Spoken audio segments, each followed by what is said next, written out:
Hello Missy friends and welcome to DIY with Nadia.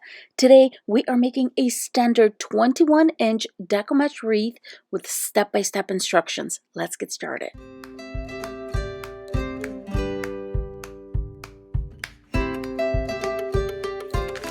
Before I get started in this wreath, I want to kind of go over really quickly how I pick my colors, because a lot of you have been asking how I coordinate things.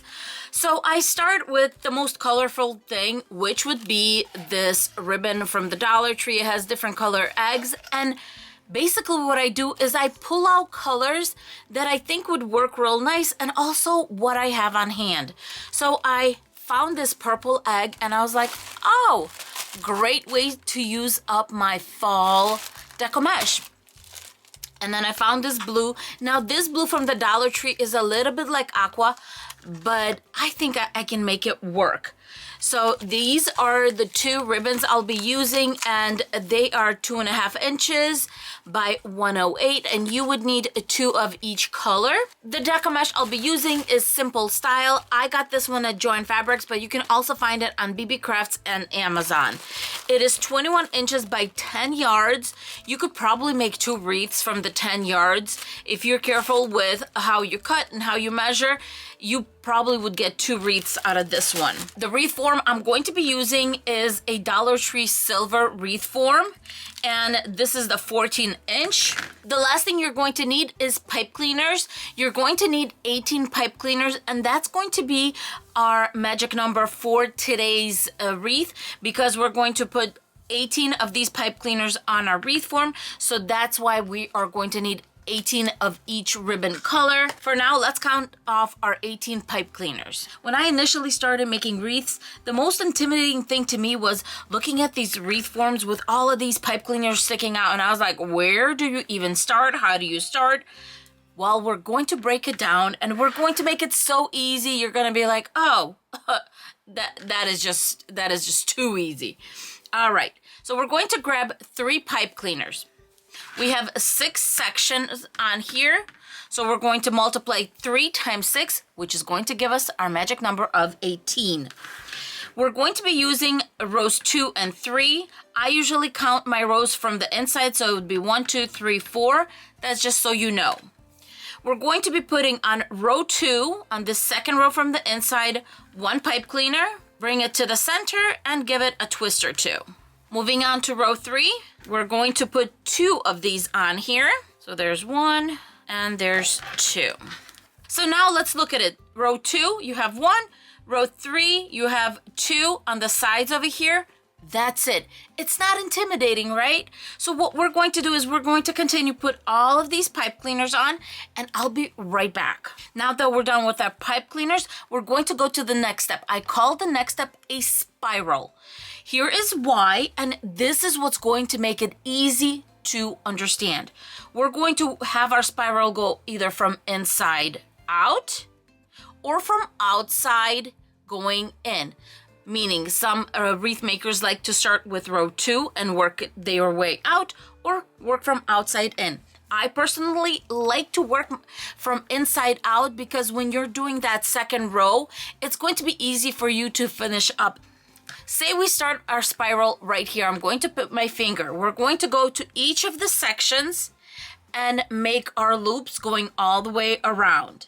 Now here we're going to actually complete our spiral in a circle, but then we're going to make our way out. If we end and start right here, we're going to continue our spiral on row 3, but what we're going to do is we're going to switch to the next section, because we're going to be making 9-inch loops, and 9 inches from here to here is quite a lot. So we're going to give it a little bit more room, and we're going to go from this circle that we just completed to the next section right here, and then from here we're just going to be making our 9-inch loops going all the way around. I hope that makes it easier to understand. As I said, we're going to start right here, go all the way around, finish here, then we're going to go to the next section in row 3, and then continue making our loops. Let's start with our deco mesh. This one's kind of frizzy at the end, so I'm going to go in 2 inches. I'm not going to cut anything right now. I can cut later, but I'm going to go in at least 2 inches to make sure we can cut this part off. And what I'm going to do is just gather. My Deco Mesh is going to unroll to make these loops right here. Starting with this one, I'm going to go in, open it up, and just give it a tight twist or 2. And because it's our first one, I always like to zip tie it. As I always say, I sleep better at night knowing that it's zip tied, it's going nowhere. I'm going to only do this to the first one and the last one. And if you're wondering, well, then why do you need this? Well, because we're going to be adding our ribbon to these pipe cleaners later. So yes, we do need this. But I'm just doing this to the first one, zip tie it, and put it to the side so it's not in the way while we're layering right here. We're going to be making 9-inch loops.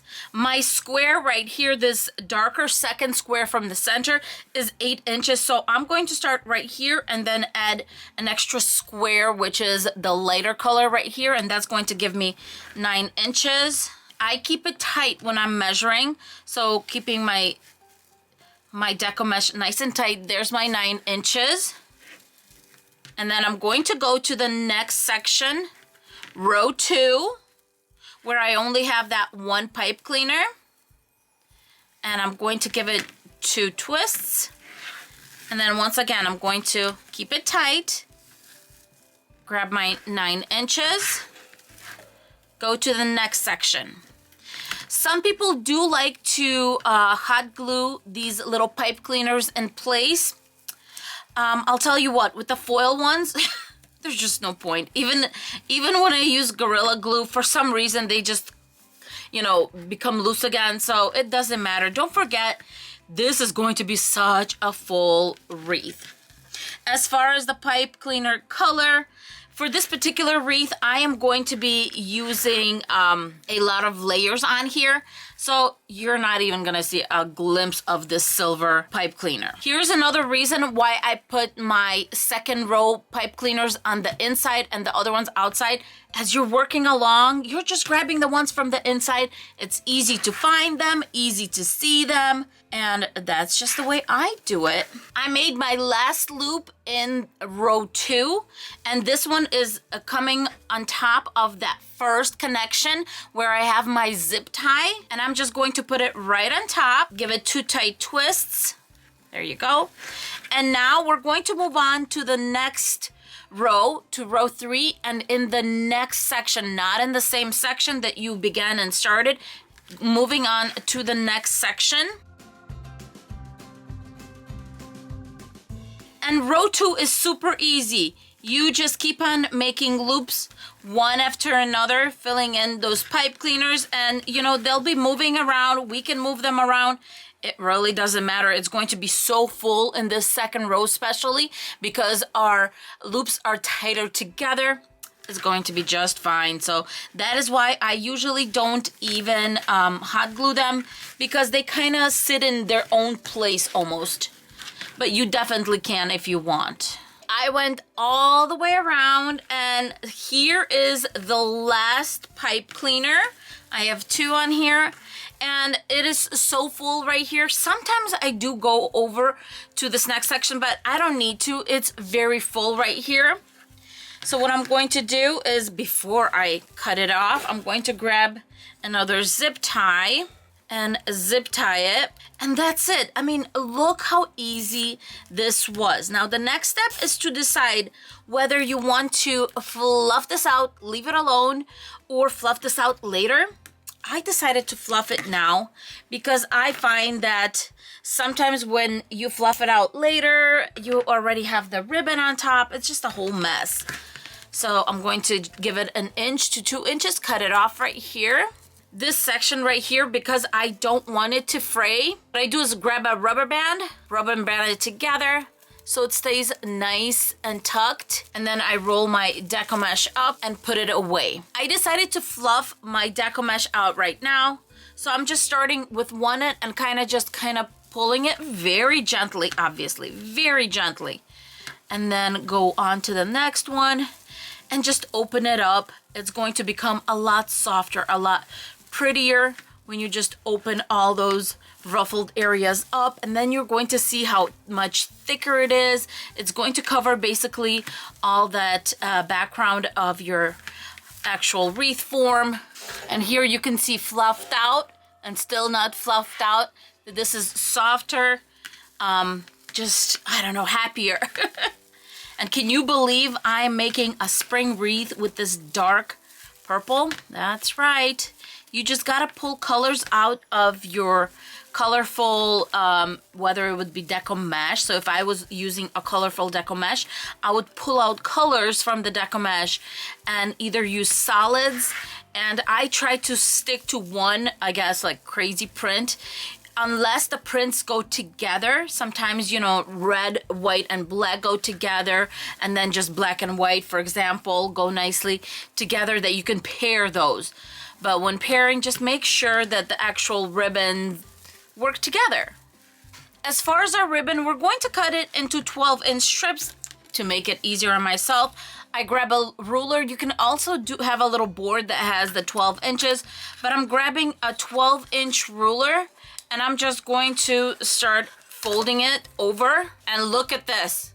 Exactly how much you need. Now, if you have ribbon that kind of is folded like this towards the end, no worries. We can hide these types of kind of, you know, wrinkly ribbon on the side of the wreaths on that second row where it's kind of hidden, because you want the prettiest ones to be on top. I'm going to remove this tape right here, then just pop out my ruler and cut my ribbon. This ribbon is quite thin, so what I'm going to do is just kind of line it up and then do my little dovetails just like this, and then same thing on this side.